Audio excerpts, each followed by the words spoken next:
What could you do to protect your pets if you're sick or injured? My product, Save My Pet ID tag, helps you ensure that your beloved pets are safe and well cared for, even when life isn't what you expect. We're going to hop right into our topic on today's show. That is because, fittingly, our special guest is the founder and executive director of Save the Frogs. As you will discover, we need our frog pals. So please welcome to our show, Dr. Carrie Kreger. Welcome, Carrie. Hi, it's great to be here, Arden. I'm excited about this. I have to admit, I've been doing shows for many, many years, and I think this is my first frog show. I never even got the Kermit Muffet guy on when he was in his prime. So you're better than Kermit the Muffet. I hope so, yeah. I'm going to do my best to be. So we got to get right into it. Save the Frogs. I was doing some research and I was like, I didn't even know there was such an organization. It's international and it's a big deal. So do a little boasting about your organization because you really are making a difference.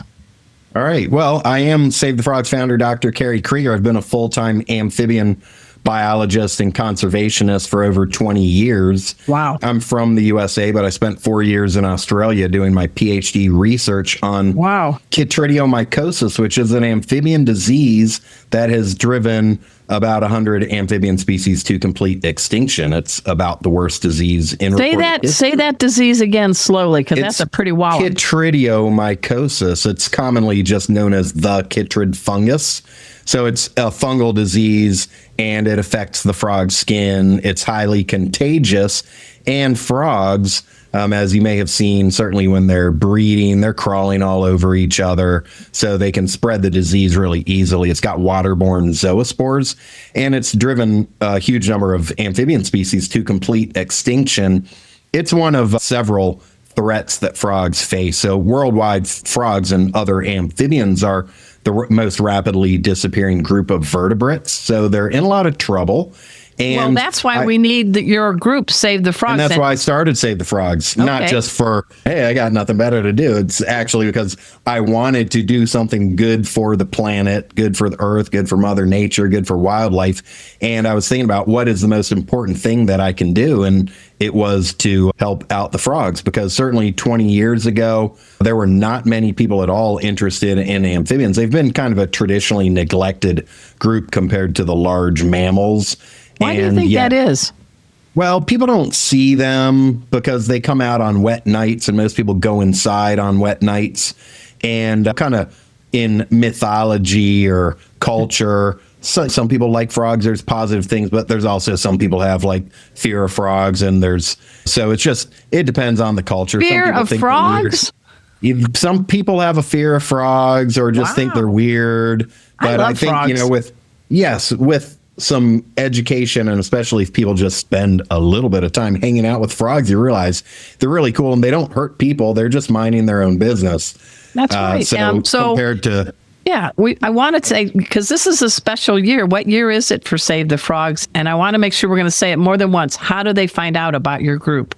Well, we have an amazing website at savethefrogs.com, and we've got literally over 1,000 pages of amphibious information there.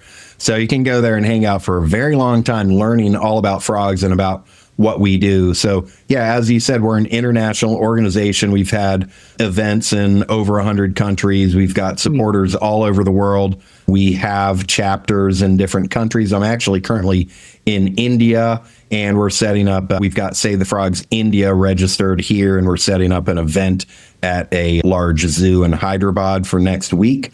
And yeah, we've got stuff happening all over the place, including in the USA, and we do our best to empower people wherever they are in the world to take action for amphibians in their local communities. And the way to get started is to start educating yourself about amphibians, the threats they face, why they're important, the benefits they give to people. And you just take one action at a time. Usually I find it's actually really enjoyable saving the frogs. And you hop from one strategy to the next. It's going to have some puns here. I mean, I'm talking to a guy that people say you have to kiss a frog to get a prince. Well, I think you're better than a fairy tale because you're telling facts. And I just want to back up the bus just a minute. How, as a little boy, were you near a lot of frogs? Or, I mean, I actually... an amphibian, I can't even say it. Amphibian biologist. Amphibian biologist. That's why I didn't even think of environmental anything as a possible career. Where did you grow up? When I was growing up, well, I grew up in Northern Virginia, and fortunately, Northern Virginia is a good place for frogs.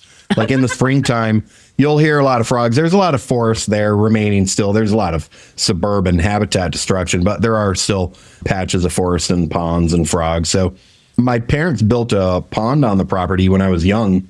Okay. And they did that probably for aesthetic purposes because ponds look nice, but also to put fish in there because my dad thought it would be good to be able to go fishing. But the good thing is that the frogs came, and so I'd be hanging out down there and there'd be frogs around. I wouldn't think about them too much, but I'd definitely hear them at night on a hot summer night sleeping with the window open. I'd hear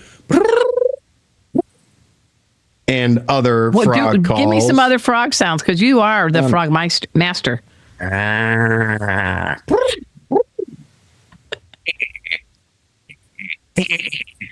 What do they all mean? Do you know? Is there certain mating they mean or certain hey, we're having dinner, wash your hands.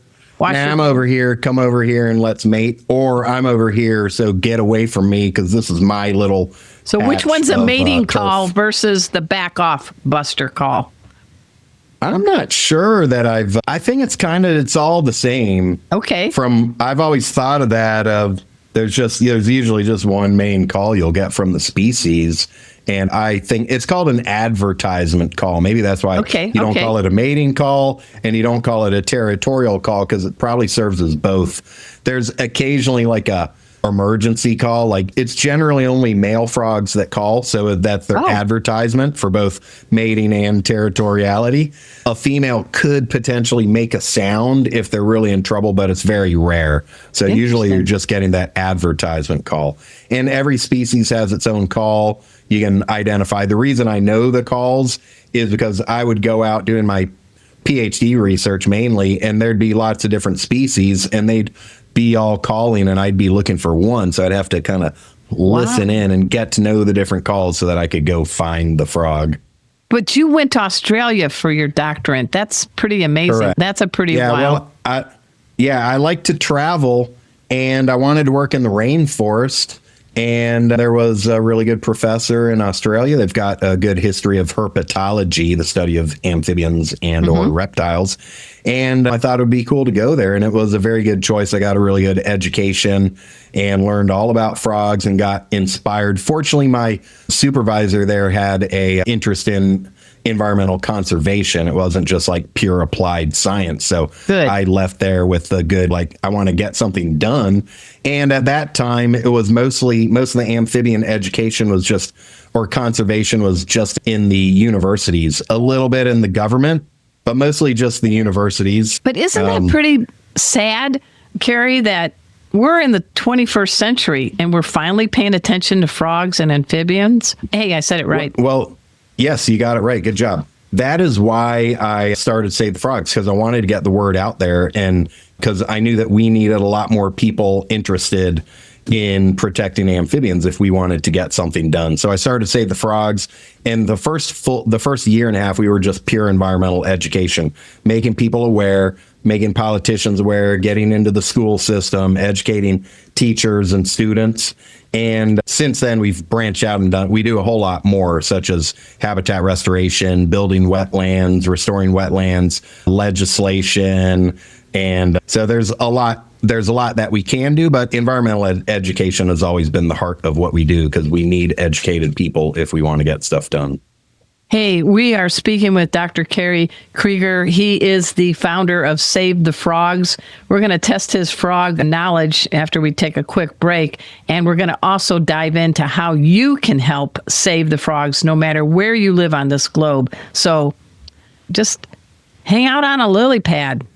Ribbit, ribbit. Don't hop away. Hey, have you heard? Four-Legged Life has a new digital newsletter. Here, let me show you how you get yourself subscribed. So you just type in Four-Legged Life and that'll take you to the website. There we go. And this magic thing just appears, and you type in your email address. I'll use, let's see, how about coolestdogever@gmail.com. That's me. And then you just click on this thing here. There you go. It's the new digital newsletter from Four-Legged Life. Get subscribed today. Welcome back to the Four-Legged Life Show. I'm your host, Arden Moore. I'm having a great time because we have a kind person on a mission, an international mission, and that is to save the frogs. Appropriately, that is his name of his organization. I like it when you say what it is. SaveTheFrogs.com. He is Dr. Carrie Kreger, and I want to test your frog knowledge. Now, I know on SaveTheFrogs.com, first of all, tee me up. If you want to know any kind of trivia, tell us about your site. Okay, well, on our website, yeah, we've got 1,000 pages of information. We do have a page called Cool Frog Facts.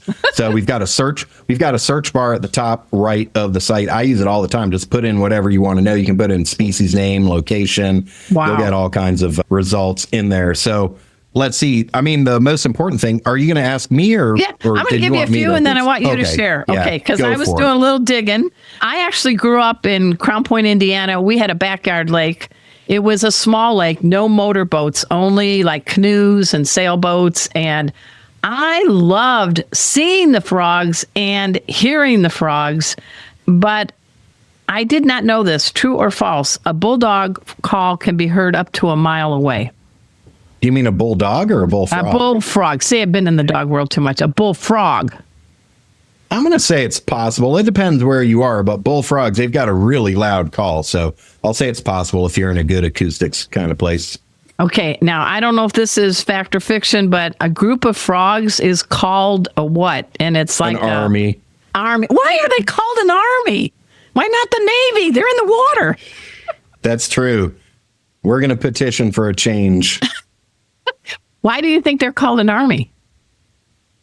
I don't know, because whoever came up with all those things wanted a different name for every single group of animals. And after a while, you got to really. But maybe camouflage, green, I don't know. But frogs come in different colors, right? Yeah, they sure do. Can you give me a sampling? Of colors? Yeah, maybe. Oh, yeah. I mean, you've got yellow frogs, red frogs, blue, green. I mean, it's everything. If a frog lives in the leaf litter, some frogs don't they bypass the aquatic tadpole stage, and they'll just be spending their time. The leaves fall off the trees like in the rainforest, and it piles up pretty thick, and they can hang out in a safe, moist location under there. Yeah. And because everything's brown, they just want to be camouflaged. So there's a lot of species that are just like brown and black.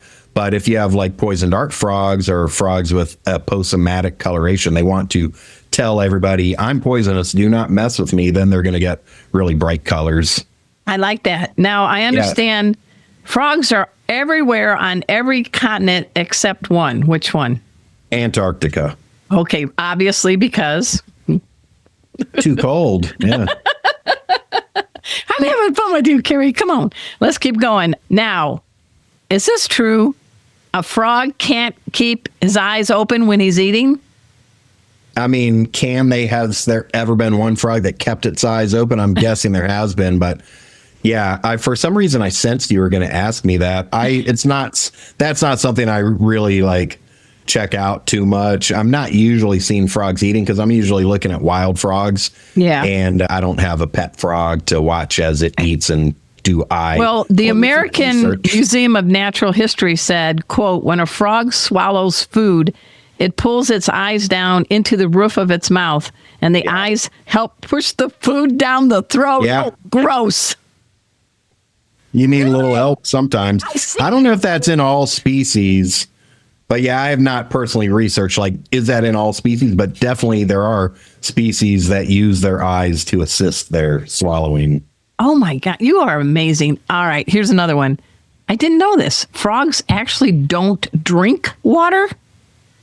They said they absorb it through their skin. Yeah, I don't think they would need to drink it because they have permeable skin.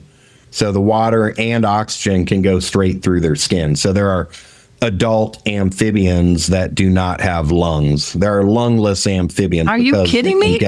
I'm not even kidding you. Wow. As you probably know or may remember from elementary school, tadpoles have gills. Right. But even as there are lungless amphibians, because especially if they're in like high mountain streams have a lot of dissolved oxygen in water.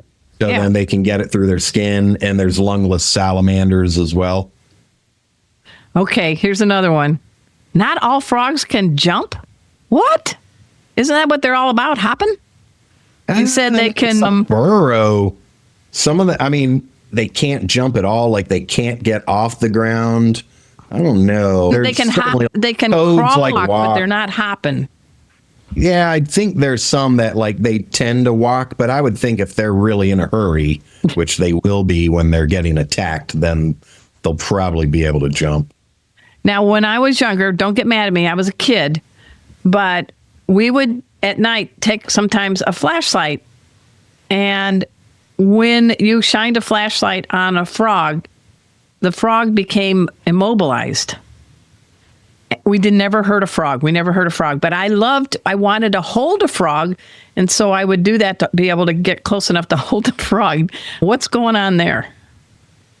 Well, they may think, you got a bright light in your face and you may not be able to see anything. Yeah. Usually they just jump, and they jump. Frogs, how they stay safe usually is to just jump erratically in crazy directions so that nothing can keep track of them.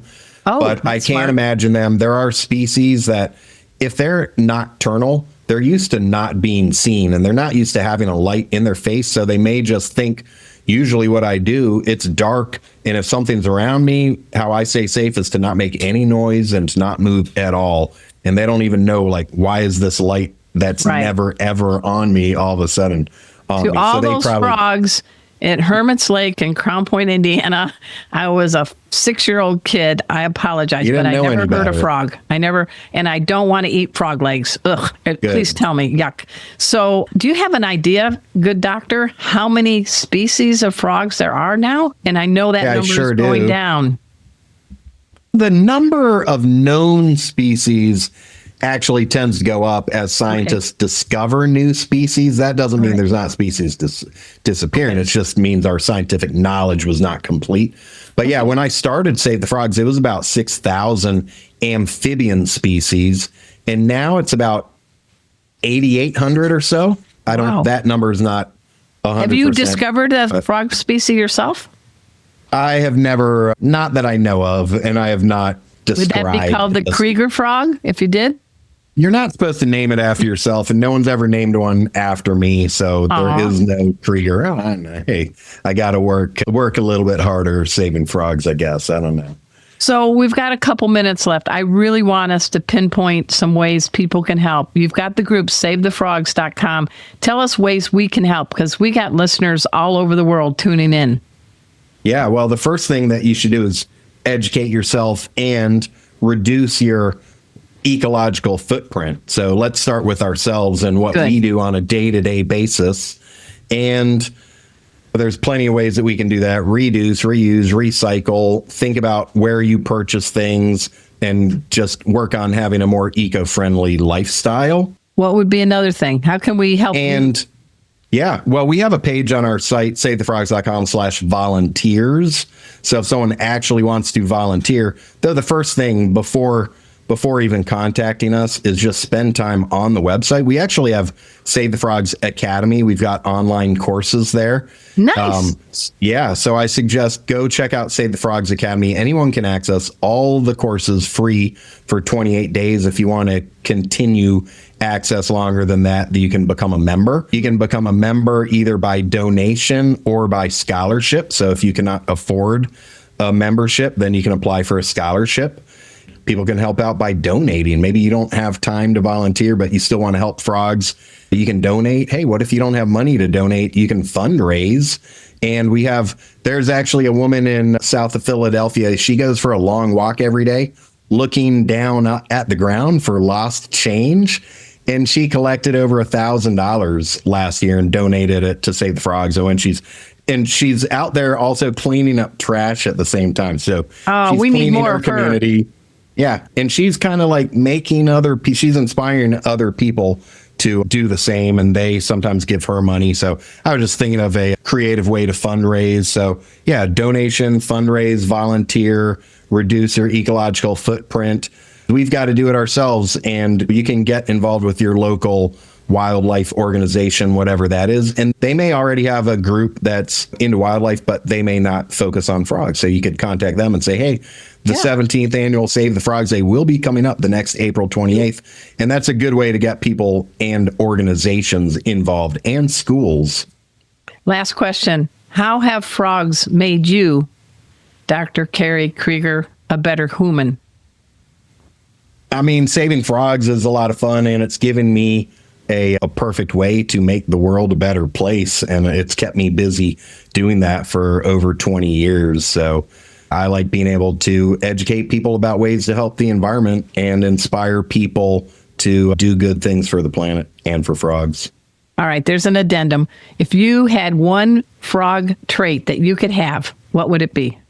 Man, I've never actually thought of that. I mean, I'd like to be able to jump 28 times my body length. That would help out sometimes. So let's just say that. I like that. I'm glad. Yeah, you didn't want to turn green. Okay, good.